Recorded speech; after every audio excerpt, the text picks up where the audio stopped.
Hi there, I'm Drew Badger, the world's #1 English fluency guide, and it is a pleasure to welcome you to another advanced listening practice lesson.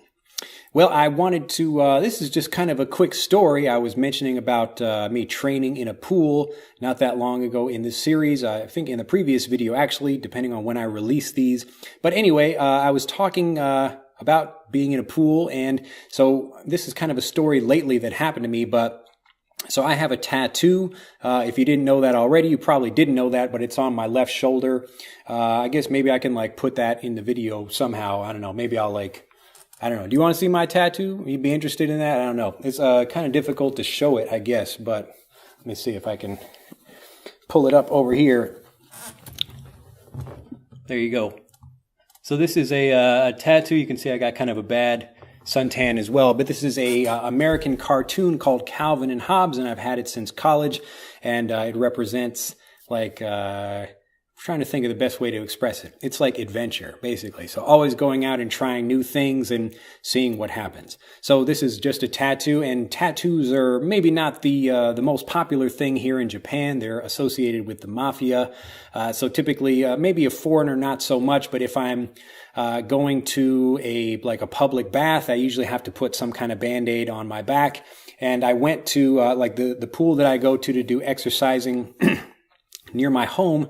I had forgotten recently to put the Band-Aid on before I went there, and so I came and I said, I have to go back to my house to get the Band-Aid. And I told the lady that works there, or one of them, that, yeah, I have a tattoo, and that's why I'm doing that. So I was speaking, kind of walking and doing my regular exercise routine in the pool, and one of the other staff members walked up to me and just said, "What's wrong with your shoulder?" Because I've got this Band-Aid over my tattoo. And I said, "Oh, there's nothing wrong with me. There's just a tattoo that I'm trying to cover up," because I know some people, maybe they might be offended by that, or they would have a problem with that. Again, there's a lot of older people that go to the pool where I am. I'm basically the only young person there. Everyone else is over 60 years old. So they have fun with me anyway, but just something like that might be a little bit kind of out of place, or might make some people uncomfortable.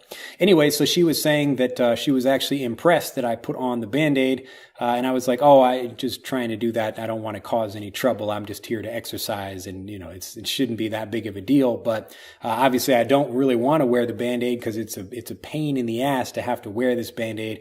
But it was interesting that she was talking about the idea of the culture and saying that it's very good of you to respect other people in that way. And so what she's really saying, she's praising me for understanding a part of Japanese culture.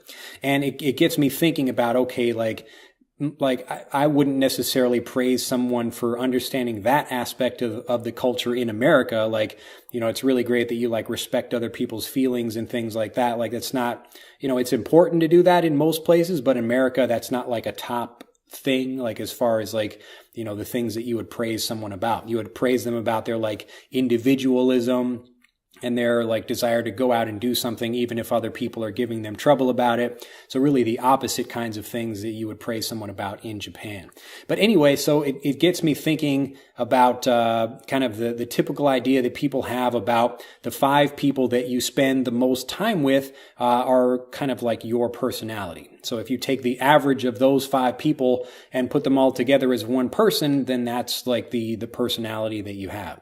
So if you spend more of your time with wealthy people, you're going to develop a wealthier mindset, or the ability to understand how to make money better, lots of things like that. Or if you spend time around a lot of people that have no money, then you're going to develop the mindset of those people that don't really have much money.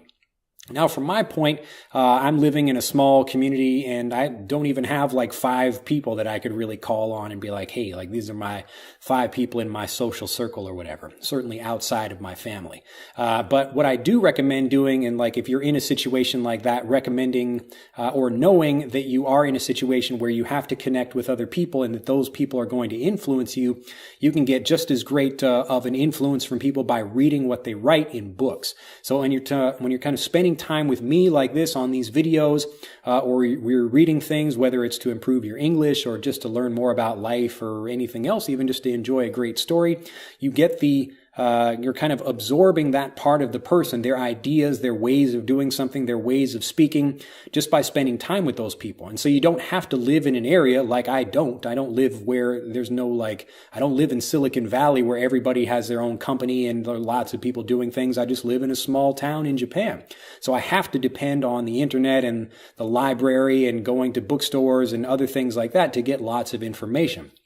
But I used to worry about, well, maybe I'm not developing my mindset as well because I don't have specific mentors in my physical area that I can speak with all the time. But the more I started seeing success in what I was doing without having to think about that, the more I realized, wow, I'm really I have access to all the information in the world, and so do you. So you don't have to think about how should I be learning English or how should I be doing this? You go online, you search for it, you try a few things, figure out what works, and then you continue working on that until you reach the success level that you're looking for.